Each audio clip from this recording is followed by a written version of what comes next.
సుమన్ టీవీలో మీ personal and business promotions కోసం కింది నెంబర్కి కాంటాక్ట్ చేయండి. కల్కత్తా ఆర్జీకర్ మెడికల్ కాలేజీలో మెడికల్ విద్యార్థిని పైన అత్యాచార హత్య ఘటన ప్రస్తుతం దేశవ్యాప్తంగా సంచలనంగా మారింది. అక్కడ జరిగినటువంటి ఘటన నేపథ్యంలోనే డాక్టర్స్కి భద్రత కరువైంది. గతంలో దిశ చట్టం అమలు కావట్లేదనేటువంటి పెద్ద ఎత్తున నిరసనలు జోలలు వినిపిస్తున్నారు. ఇప్పటికే ఆ అమ్మాయికి జరిగినటువంటి అన్యాయానికి సంబంధించి ఖచ్చితంగా న్యాయం జరగాలనేటువంటి ఒక డిమాండ్తో దేశవ్యాప్తంగా వైద్యులందరూ కూడా ఒకరోజు పాటు వైద్య సేవలన్నీ కూడా పూర్తిగా నిలిపివేశారు. తిరుపతిలో కూడా ఈ యొక్క ఆందోళన అనేది పెద్ద సంఖ్యలో కొనసాగుతోంది. ప్రస్తుతం తిరుపతి రోయా ఆసుపత్రి వద్ద మనం చూస్తున్నాం. పెద్ద సంఖ్యలో అటు డాక్టర్స్ కావచ్చు, జూనియర్ డాక్టర్స్, అదేవిధంగా మొత్తం మెడికల్ స్టాఫ్ అంతా కూడా ఒకచోట చేరి జరిగినటువంటి ఘటన నేపథ్యంలోనే అటు ప్రభుత్వం కానీ కేంద్ర ప్రభుత్వానికి సంబంధించినటువంటి దర్యాప్తు సంస్థలు వేగవంతం చేసి ఖచ్చితంగా ఆమె కుటుంబానికి న్యాయం జరగాలి, మరో మహిళకు ఇటువంటి అన్యాయం జరగకుండా చూడాలనేటువంటి ఒక డిమాండ్తో పెద్ద సంఖ్యలో డాక్టర్లందరూ కూడా ఇక్కడ ప్రొటెస్ట్ చేస్తున్నటువంటి సిచ్యువేషన్ చూస్తున్నాం. అసలు మహిళలు బయటకు వచ్చి ఇంత ధైర్యంగా ఉద్యోగాలు చేస్తున్నప్పుడు కూడా ఎందుకు భద్రతాపరమైనటువంటి అంశాలలో ఇటువంటి లోటుపాట్లు జరుగుతున్నాయి, అక్కడ ఉన్నటువంటి కాలేజ్ యాజమాన్యం కావచ్చు కంప్లీట్గా ఎందుకు నిర్లక్ష్యం వహిస్తోందనేటువంటి ఒక డిమాండ్తో ఖచ్చితంగా న్యాయం జరగాలనేటువంటి ఒక డిమాండ్ని వినిపిస్తున్నటువంటి పరిస్థితి. మనతో పాటు డాక్టర్స్ కొంతమంది ఉన్నారు. అంటే ఏం చెప్తారండి, నిజంగా అక్కడ ఉన్నటువంటి గవర్నమెంట్ నిర్లక్ష్యం వహిస్తోందని చెప్పి కూడా చాలా వరకు వినిపిస్తున్నాయి. ఘటన జరిగిన తర్వాత పేరెంట్స్కి కూడా కనీసం సమాచారం ఇవ్వలేదని కూడా తెలుస్తోంది. ఏం జరిగింది? ముందుగా మనం చూస్తున్నట్లయితే ఈ డాక్టర్ మీద జరిగిన అత్యాచారానికి ముందుగా అక్కడ ఉండే ప్రిన్సిపల్ ఏమో సూసైడ్ అని చెప్పడం జరిగింది వాళ్ళ పేరెంట్స్కి. తర్వాత వచ్చేసి తెలిసిన తర్వాత ఆ అమ్మాయి పోస్ట్ మార్టంలో 10 మంది కంటే ఎక్కువ మంది చేశారని తెలిసినప్పటికీ కూడా నిందితుడు మాత్రం ఒకడే అరెస్ట్ చేయడం జరుగుతోంది.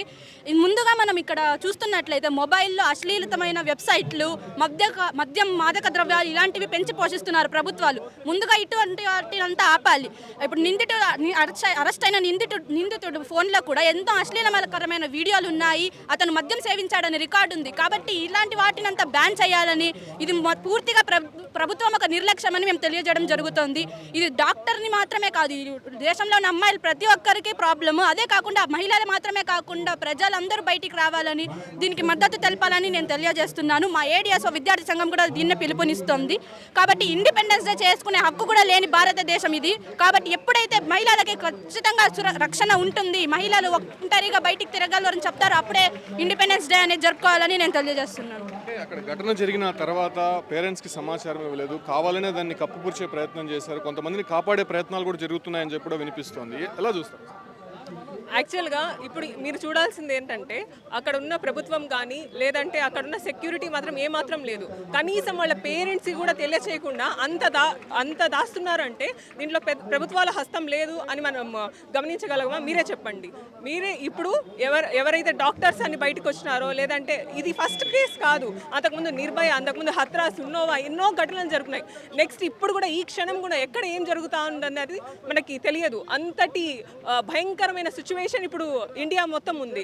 సో రీసెంట్గా ఇండిపెండెన్స్ డే అని ఫోన్ ఎవరికి చేసినా కానీ సెల్ఫీ తీసుకొని అప్లోడ్ చేయండి అని, అది మన అర్హత లేదండి. ఎప్పుడైతే ఉమెన్స్కి లేదంటే లేడీస్కి ఎవరికి అందరికీ సేఫ్టీ ఉంటుందో ఆ రోజు మనం ఇండిపెండెన్స్ డే జరుపుకోవాలి. At the same time present అక్కడ ఏదైతే ఘటన జరిగిందో నెక్స్ట్ టైం ఇట్లాంటివి రిపీట్ అవ్వకుండా గవర్నమెంట్, సెంట్రల్ గవర్నమెంట్ కానీ స్టేట్ గవర్నమెంట్ కానీ అలాంటి భరోసాని ఉమెన్స్కి కల్పించాలి. అప్పుడే నిజమైన స్వాతంత్రం ఉమెన్స్కి వస్తుంది. ఘటన జరిగిన తర్వాత బాధితురాలకి న్యాయం జరగాలని చెప్పి మీ డాక్టర్లే కల్కట్టాలో ఆందోళన చేస్తున్నటువంటి సమయంలో కొంతమంది పొలిటికల్ లీడర్స్, కొంతమంది గుండాలు వచ్చి అక్కడ దౌర్జన్యం చేయడం జరిగింది. నిజంగా ఆ ఒక ఇష్యూని ఎలా చూస్తారు? నిజంగా దేశవ్యాప్తంగా దీన్ని వ్యతిరేకిస్తున్నటువంటి నేపథ్యంలోనే అదే రాష్ట్రంలోనే దాన్ని వ్యతిరేకించడం ఎలా చూస్తారు? దాదాపు కేవలం 500 మంది డాక్టర్లు మాత్రమే అక్కడ కూర్చొని ప్రొటెస్ట్ చేస్తూ ఉన్నారు. వాళ్ళని అక్కడంతా డిస్ట్రాయ్ చేయడానికి 3000 మంది, 4000 మంది గూండాలని, ఒక మెడికల్ కాలేజ్ అయ్యాక ఒక మెడికల్ కాలేజ్ని ఆ రోజు రాత్రి ఆగస్ట్ 14 రాత్రి రీక్లెయిమ్ ద నైట్ అని చెప్పి ఉమెన్ మార్చ్ చేయడానికని వెళ్ళాల్సింది ఉన్నింది. కానీ ఆ రోజు లేడీస్ హాస్టల్లోకి వాళ్ళు, మీరు వీడియోస్ చూసే ఉండింటారు, లేడీస్ హాస్టల్లోకి వాళ్ళు ఎక్కుతున్నారు. వెనకల నుంచి లేడీస్ హాస్టల్స్ అన్నీ లాక్ వేశారు. ఇప్పుడు కూడా ప్రభుత్వ హస్తం లేదు దీనిలో అని అంటే ఇది మన భ్రమ మాత్రమే. సో ఖచ్చితంగా దీని మీద central government, law and order మాత్రం చాలా డిస్టర్బ్ అయ్యింది కలకత్తాలో.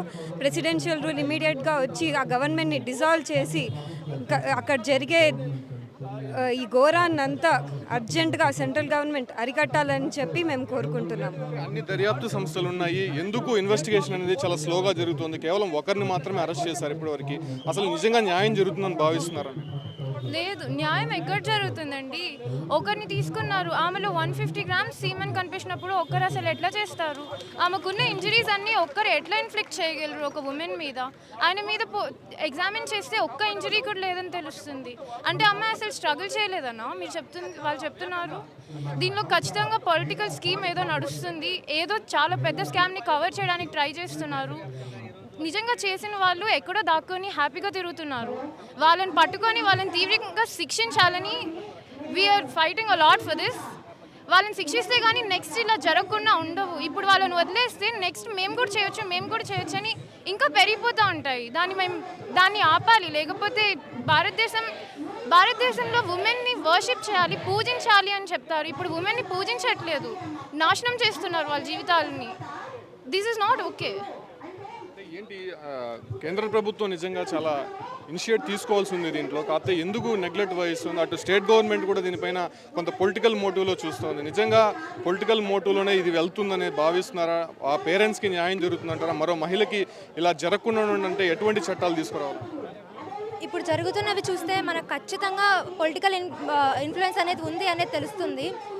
ఇందాక వీళ్ళు మాట్లాడినట్టు అవన్నీ చూసుకుంటే పొలిటికల్ ఇన్ఫ్లుయెన్స్ లేకుండా సాధారణమైన వ్యక్తి ఎవరో హాస్పిటల్లో తిరిగే వాళ్ళు చేశారని అయితే మనం ఎవ్వరు అనుకోము. సాధారణ చదువుకు రాని వ్యక్తికి కూడా అర్థమవుతుంది అది ఖచ్చితంగా నార్మల్గా ఒకరు ఇద్దరు చేసే పని అయితే కాదని.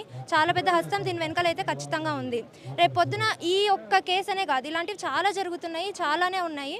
కానీ ఇప్పుడు మనకు టైం వచ్చింది. ప్రతి ఒక్క ప్రజలు మనము అందరం ముందరకు అడిగేస్తే ఖచ్చితంగా న్యాయం జరుగుతుంది. అది సెంట్రల్ అనేది అక్కడి వరకు మనం రీచ్ అవ్వగలిగితే ఖచ్చితంగా న్యాయం జరుగుతుంది. అక్కడి వరకు రీచ్ అవ్వాలి అని అంటే కేవలం మేము డాక్టర్లము వీళ్ళు మాత్రం కాకుండా అందరూ మీడియా మిత్రులు, ప్రజలు అందరూ కూడా దీంట్లో పాల్పంచుకోవాలని చెప్పి కోరుతున్నాము. రోజు పాటు మీరు ఆందోళన చేస్తున్నారు.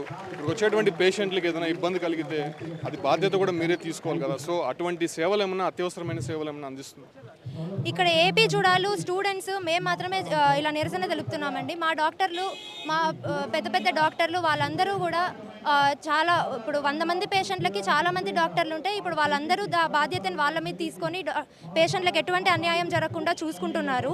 మేము మాత్రం ఇలా చేస్తున్నాము. ఇవాళ మా డాక్టర్లు కూడా మద్దతు తెలపడానికి వచ్చారు. అలా అని చెప్పి పేషెంట్లను వదిలేసి రాలేదు.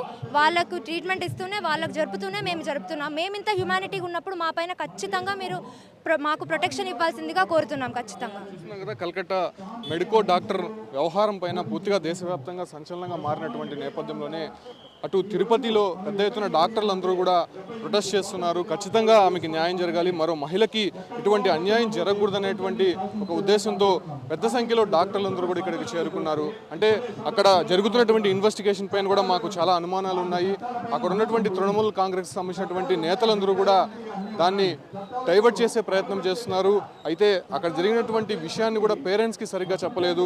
ఖచ్చితంగా దీనిపైన ఒక సమగ్రమైనటువంటి విచారణ జరిపి ఈ ఒక్క జరిగినటువంటి ఘటనలు జరిగినటువంటి నేపథ్యంలోనే ఆ నిందితులని కఠినంగా శిక్షించాలి, ఉరి తీయాలి. ఖచ్చితంగా మరో మహిళకి, ముఖ్యంగా డాక్టర్లకి ఇటువంటి పరిస్థితి రాకూడదనేటువంటి విధంగా చట్టాలు తీసుకురావాలనే విషయం పైన దేశవ్యాప్తంగా జరుగుతున్నటువంటి ఆందోళన నేపథ్యంలోనే తిరుపతిలో కూడా వైద్య సేవలని కూడా పూర్తిగా నిలిచిపోయాయి. అటు ప్రభుత్వ ఆసుపత్రులతో పాటు ప్రైవేట్ ఆసుపత్రులకు సంబంధించి మొత్తం హాస్పిటల్స్ అంతా కూడా క్లోజ్ చేసి ఈ ఒక్క ప్రొటెస్ట్లో పాల్గొంటున్నారు. కాకపోతే ఎమర్జెన్సీ సేవల కొరకు కొంతమంది వైద్యులు మాత్రమే హాస్పిటల్లో అందుబాటులో ఉన్నారు. మిగతా వైద్య సేవలన్నీ కూడా పూర్తిగా నిలిచిపోయినటువంటి పరిస్థితి కనిపిస్తోంది. సో ఈ ఆందోళన ఇంకా కొనసాగేటువంటి అవకాశం కనిపిస్తోంది. ఖచ్చితంగా ఆ అమ్మాయికి న్యాయం జరగాలి, నిందితులకి కఠిన శిక్షలు అమలు చేసేంత వరకు తమ ఆందోళన కొనసాగుతుందని చెప్పి కూడా ఉన్నటువంటి వైద్యులంతా కూడా అటు కేంద్ర రాష్ట్ర ప్రభుత్వాలకి హెచ్చరికలు అయితే జారీ చేస్తున్నారు.